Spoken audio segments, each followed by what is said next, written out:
एबे जड़े दी जण भक्त थिले घर छाड़ी बाहरी गले परमात्मा पाइबा पाई। जड़े महात्मा तांको मिलगले जहां को बहुत लोक सिद्ध पुरुष बोली कहूथिले। दुई जण जाक तांको ठारू दीक्षा नेले, घर त्याग कले, सन्यासी बनिगले। किछि वर्ष जाए से महात्मा सांगरे रहिले गुरुजी सह आश्रम रे। आ गुरुजी मृत्यु परे परे से दुहे बाहरी गले सेठारू अलग अलग दिगरे सिद्धि पाइबा पई चली गले। कारण से सिद्धि सिद्धि शिखाउथिले सेठी जे तांको भितरु जणे थिला ताको परमेश्वर कपिल देव जींकर सत्संग मिलीगला।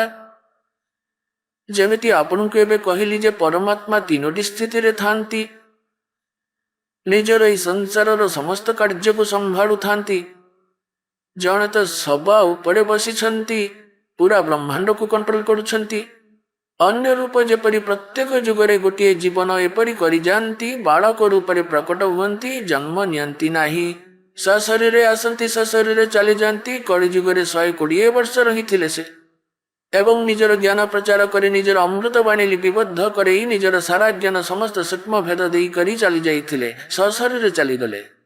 आ द्वितीय स्थिति केउठारे भी आसी प्रकट ही जानती, जेपरि आदरणीय धर्मदास साहेब को मिलिले, आदरणीय नानक साहेब जी को बोई नदी ठारे मिलिथिले, अन्य काहाकू देखा जाई नथिले, ओनली नानक साहेब जी को देखा देइथिले। आ जेतबेले नानक साहेब जी बोई नदी रे बुड़ पकेइले स्नान करिबा पई, सेठारु तांको अंतर्ध्यान करि नेले। लोक भाबिले बुड़ी गले बोली, समस्त जाल पकई अनेक दूर जाए खोजिले, किछि हेले पाइलेनी। सत लोक नहीं जाइथिले, 3 दिन पर फेरई देले, से ठिया अवस्था मिलिले से। तेणु एमिति भावे परमात्मा पुण्यात्मा माननकु मिली थांती। पुणी निजे से एमिति एठिके आसी से परमात्मा लीला करी जानती। एही प्रकार कोठी प्रकट ही किछि दिन किछि क्षेत्र रे रही जानती। कोठी किए जदि गाँव ना पचारे सेतबेले बुलेई बंकेई कहि दियंती, सन्थंकर ग्रामर नाम पचारंतिनी। तेणु जनता भी एते किछि खोज खबर नियंती नाही, ना को मीडिया सेतबेले किछि साधन नथिला। जेमति आज टेलीफोन अछि, हां नाटा पचारि दियो, सेठाकर को लोक अछंती ताको पचारले नाटा कहिबो। से समय ए सब किछि नथिला। तेबे परमात्मा एपरि रहुथिले, कोनसी जगह किछि दिन रहि गेले पुणी अचानक चली जानती। साधु रहुथिले, अचानक चली गेले, फेरियनी आउ ए सेही परमात्मांकर लीला थिला। कबीर परमेश्वर जी एमिति रहुथिले, सेठी से सही दुई गुरु भाई थिले जे सिद्ध थिले, तांको भितरु जनंकर परमात्मा कबीर देव जी सहित टच हो गला, सत्संग हो गला, मिल गले तांको। लगातार से कई दिन सत्संग सुनिला, तार जीवन तो बदली गला। जो सिद्धि प्राप्ति पाई से चेष्टा करुथिला ता तो शेष हो गला। परमात्मा को पाइबार कामना जागृत हैला, तार सत्साधना आरंभ करिदेला। आउ किछि दिन परे परमात्मा लीला कले। संत कहिले, बाबा तू आगो को उपदेश देवा आरंभ करी दे। तते आदेश दे देली मु। सेपटे परमात्मा बुलिबार बाहाना करी चली गले जंगल को, वन को, आउ फेरिले नहीं। खोजा खोजी कले, केही देखिले गोटे हिंस्र पक्षी कौनसी व्यक्ति को खाई देइचंती। ए परिस्थिति देखागला। से चला भाविला जे गुरुजी को तो केही खाईदेला, तांकर अंतिम संस्कार करिदेला, जेबे कि से परमात्मा थिले चली जाइथिले। एबे 10-12 वर्ष परे केउठी समागम थिला, जेमिति अनेक प्रकारर संथ एकाठी ही जानती। मेला जेपरि हुए कुंभ मेला, सेठाको मध्य कबीर परमेश्वरंकर अनुगामी जाइथाए।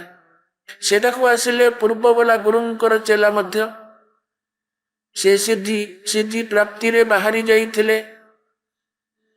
से भी आसीगले। 12 वर्ष पर दुहे देखा हेले, आ कुंढेई धरिले उभय को। बहुत खुशी हेले। समुद्र कूल जाई दुहे बसी पड़िले, आउ चर्चा कले जे कौन सब उपलब्धि मिलिला 12 वर्ष भितरे। एबे जे कबीर परमात्मा को सह परिचय हो गला, से कहला मते सब किछि मिली जाइछि। एबे सी तो सिद्ध पुरुष, सिद्धि माने सिद्धि प्राप्तिर चेष्टा रे थिला। कहला तो सिद्धि विषय रे कौन प्राप्ति हिछि तते। तेबे सी कबीर पंथी कहला, ଯେ ସିଦ୍ଧି ଆମ ପାଇଁ ଜରୁରୀ ନୁହେଁ। ମତେ ତ ପରମାତ୍ମା ମିଳିଗଲେ। ପରମାତ୍ମାଙ୍କୁ ପାଇବାର ଥିଲା, ଏଇ ସିଦ୍ଧି ତ ସବୁ ଖେଳନା ପରି, ଛୁଆ ଯେପରି ଖେଳନ୍ତି। ସେ କହିବା କଥା, ସିଦ୍ଧ ଯିଏ ତାର ଗୁରୁ ଭାଇ ଥିଲା, ସିଦ୍ଧ ପୁରୁଷଙ୍କର ଚେଲା, ଏବେ ସିଦ୍ଧିବାଲାଙ୍କର ଢୋଲ ପିଟୁଛି। ସେ କହିଲା, ତୁ ଭଲ ମଣିଷ ତ। ଆରେ ସିଦ୍ଧି କଣ ମୁଁ କହୁଛି, କି ପ୍ରକାର ଉପଲବ୍ଧି ଅଛି ଏବେ ଦେଖଉଛି ତୁମକୁ। ସମୁଦ୍ର ଉପରେ ଏପରି ଚାଲିବାକୁ ଲାଗିଲା ଯେପରି ମାଟି ଉପରେ ଚାଲନ୍ତି। ଚାଲିକି ଆର କୂଳକୁ ଚାଲି ଯାଇଥିଲା, ଫେରି ଆସିଲା। ଦେଖିଲୁ, ମୁଁ ଏଇ ସିଦ୍ଧି ପ୍ରାପ୍ତ କରିଛି। ଏବେ ମଥାରେ ହାତ ରଖିଦେଲା କବିର ପନ୍ଥୀ। କହିଲା, ଏ 12 ବର୍ଷ ଭିତରେ ତୁ ମାତ୍ର 2 ଅଣା କମେଇଲୁ। ଗୋଟେ ଅଣାରେ ଏ ନାଉରିଆ ପାର କରିଦେଇଥାନ୍ତା ସେ ସାଇଡକୁ, 1 ଅଣା ଦେଇଥିଲେ ଏପଟକୁ ନେଇ ଆସିଥାନ୍ତା। ସାରା 12 ବର୍ଷ ଭିତରେ ତୁ ମାତ୍ର 2 ଅଣା କମେଇ କରି ଏ ଘୋଡା ସାଧନା ପ୍ରାପ୍ତ କରିଛୁ। ଏଇ ଉପଲବ୍ଧି ତୋର। ଏ କଥା ଶୁଣି ସେ ପ୍ରଭାବିତ ହେଲା, ଯାଇ ବସିଗଲା ତା ପାଖରେ। ଆରେ ସତରେ ତ, କଣ କଲି ମୁଁ ଏସବୁ? ଏ ନୌକାରେ କେହି ବି ଯାଇପାରିବ 2 ଅଣା ଦେଇ। ମୂଲ ଲାଗିଥିଲେ ତ ଆହୁରି ଭଲ ହେଇଥାନ୍ତା। ତାକୁ ମଧ୍ୟ ସାରା ଜ୍ଞାନ ପରମେଶ୍ୱରଙ୍କର ପ୍ରାପ୍ତ ଥିଲା। ଭକ୍ତ କଣ ଜାଣିଥିଲା କି ସେ ଭଗବାନ ଥିଲେ ବୋଲି? ସେ ତ ଗୁରୁ ଜଣେ, ସନ୍ତ ବୋଲି ମାନୁଥିଲେ। ସାରା ଜ୍ଞାନ ଯାହା ପରମାତ୍ମାଙ୍କ ଠାରୁ ପ୍ରାପ୍ତ ହୋଇଥିଲା ନିଜ ଗୁରୁ ଭାଇଙ୍କୁ ବୁଝେଇ ଦେଲେ। ବହୁତ ପ୍ରଭାବିତ ହେଲେ ସେ। ଏବେ ପୁଣ୍ୟାତ୍ମା ମାନେ ଯାହାଙ୍କର ଭଗବାନଙ୍କୁ ପାଇବାର ଅଛି, ସେମାନେ ଅଯଥା କଥା କରନ୍ତିନି। ସେମାନେ ତୁରନ୍ତ ସମର୍ପିତ ହେଇଯାଆନ୍ତି। ତାର ମନ ଭିତରେ ପ୍ରେରଣା ଜାଗି ଉଠିଲା ଯେ ମୋର କୁଶଳ କେମିତି ହବ। ସାରା ଜୀବନ ଅଯଥାରେ ହଜେଇ ଦେଲି, ମୁଁ ବହୁତ ସମୟ ନଷ୍ଟ କରିଦେଲି। ମତେ କୃପା କର, ମତେ ବି ଉଦ୍ଧାର କରେଇ ଦିଅ। ମହାପୁରୁଷଙ୍କ ଠାରୁ ମତେ ନାଁ ଦିଆଇ ଦିଅ। ଏବେ ସେ ଭକ୍ତ କାନ୍ଦିବାରେ ଲାଗିଲା, ଯେ କବିର ପନ୍ଥୀ ଥିଲେ। ଆଉ ସେ ସିଦ୍ଧ ପୁରୁଷ କଣ କଲେ ନା, ସେ ପଚାରିବାକୁ ଲାଗିଲେ, ଭାଇ ତମେ କାନ୍ଦୁଛ କାହିଁକି? ସେଠୁ କବିର ପନ୍ଥୀ କହିବାକୁ ଲାଗିଲେ ଯେ ମୁଁ ଏଥିପାଇଁ କାନ୍ଦୁଛି ଯେ ଆପଣଙ୍କ କଲ୍ୟାଣ ସମ୍ଭବ ନୁହେଁ।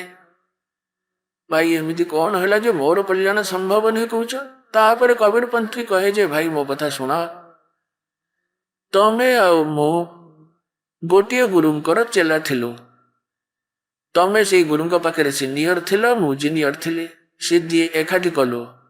କଥା ତ ଏଇଆ ଭାଇ, ଯେ ଆମର ସେ ଗୁରୁଦେବ ଶରୀର ତ୍ୟାଗ କରି ଚାଲିଗଲେ, ଯାହାଙ୍କ ଠାରୁ ମତେ ବି ମାର୍ଗ ମିଳିଲା।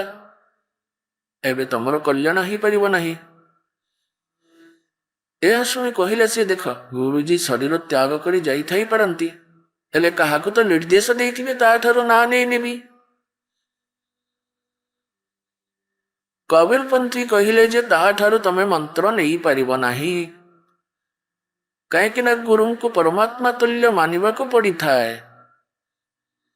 ଆଉ ତମେ ତାଙ୍କୁ ଗୁରୁ ବି ସ୍ୱୀକାର କରିପାରିବ ନାହିଁ। ଏବେ ସେଇ ସିଦ୍ଧ ପୁରୁଷ କହିଲେ, କଥା ଶୁଣ ଭାଇ, ମୁଁ ଭଗବାନଙ୍କୁ ପାଇବା ପାଇଁ ବାହାରିବି।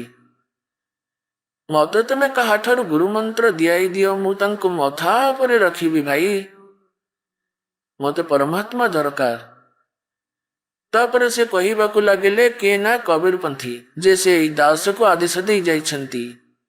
ଆଉ ତମେ ଯେହେତୁ ମୋ ଠାରୁ ସିନିୟର ଥିଲ ସେଠି ସେଇ ଆଶ୍ରମରେ, ତା ଛଡା ଜୁନିୟର ସିନିୟର ନିଆଁ ସବୁଆଡେ ଲାଗି ରହିଛି। ଏହା ଗୋଟେ ଶୃଙ୍ଖଳ ହିଁ କାଳର। ତେଣୁ ଭକ୍ତ ଗୋଟିଏ ସ୍ତରର ହବା ଦରକାର, ଉଚ୍ଚ ନିଚ ନ ହବା ଉଚିତ।